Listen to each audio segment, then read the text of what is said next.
this edit is rough, and I had a vision in mind, you know, like pacing, style, general vibe, but somehow it just doesn't land.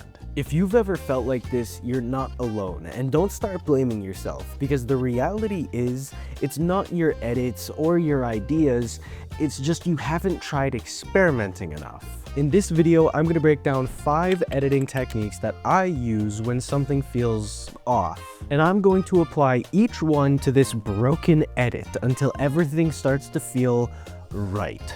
Think of it as a checklist to go through when you feel like you've hit a wall while editing.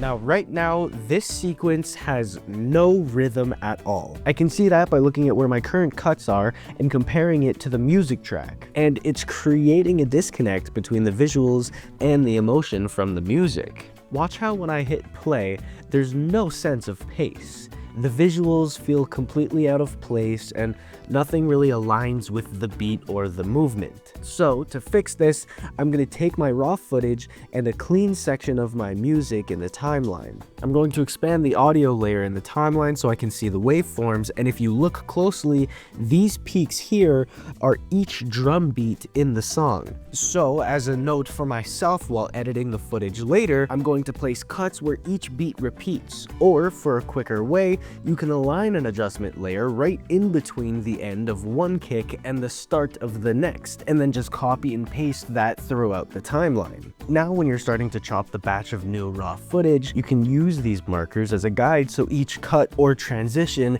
hits right on the beat. So for example, here's the same terrible edit with this technique applied.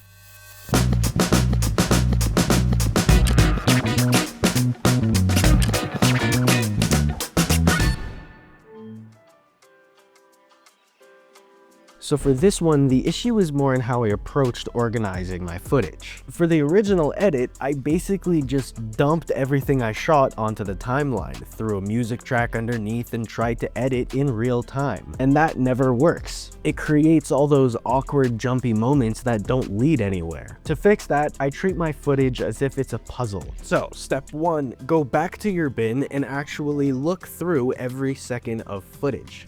Watch all of it. And to be honest, for me, this is a stretch, but sometimes after searching and watching all the footage, I'll go to sleep and wake up the next morning with a completely new perspective and confidence with the footage, because I know exactly what to do and expect. So start pulling selects from your bin of raw footage, not just the most cinematic shots, but moments that have a natural energy or flow. Once I've got all of those selected, I'll bring them into a new sequence and start arranging them without cutting them. There's no point of putting music yet either, just get an idea of what you're working with. So here I'm figuring out what shots can logically or visually connect to one another. You're looking for little moments that belong together, whether it's matching actions, reactions, light direction, or just what feels good by watching clips next to each other. After that, once I start getting a feel for the shape of the scene, then I bring in the music and start adjusting for the rhythm. Now this step helps a lot for avoiding those like weird transitions where you're cutting from something really dynamic to something just super static. Once you build a structure and understand what parts of your footage fit the best together, you'll notice everything else starting to match up. Rhythm, pacing, and direction. Your edit is no longer a clump of footage, but a story in the making. Alright, now this is my favorite because it's time to talk about sound. Because right now, just looking at the timeline, you can tell it looks like a PowerPoint presentation. And yeah, the music really does help, but music alone isn't enough to make an edit feel alive.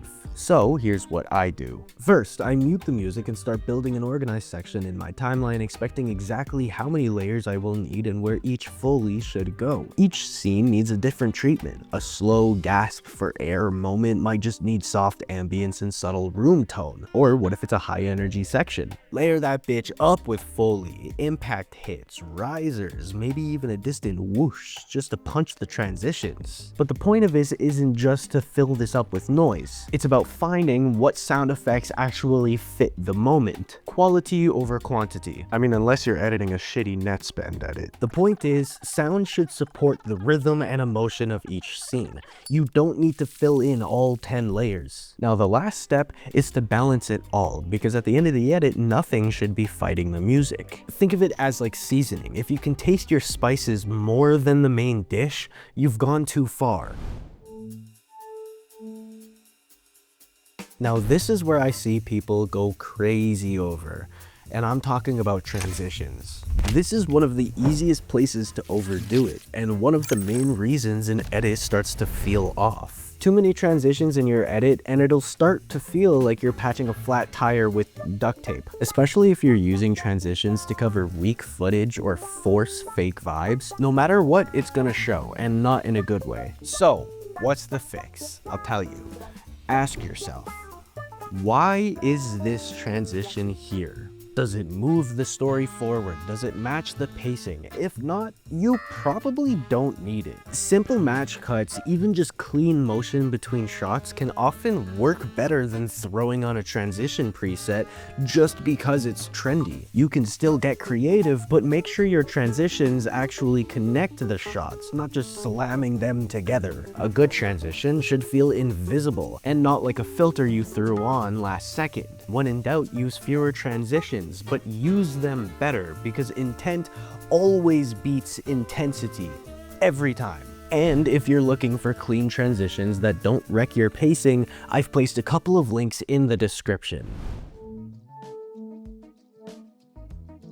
But before we get to the end, here's something that you can do in every single edit that will help. And it's planning all of your key moments ahead of time. In Premiere Pro, you can use the M key to drop markers right on your timeline. At the start of an edit, I'll scrub through my music and set markers for big moments, beat drops, mood swifts, intro and outro hits, anything I want to build toward. I even drop markers where I know I want graphics, texts, or cuts to land. And if you didn't know, you can slide this timecode, exit the marker screen, and you can customize the duration of how long your marker will show on your timeline. It helps shape the whole edit. You're not just reacting clip by clip as you go by, but you're actually moving and planning with intent. And when you do that, it's way less likely that your ending or any time throughout your entire edit will have a fall off. And now it's time for the full before and after reveal.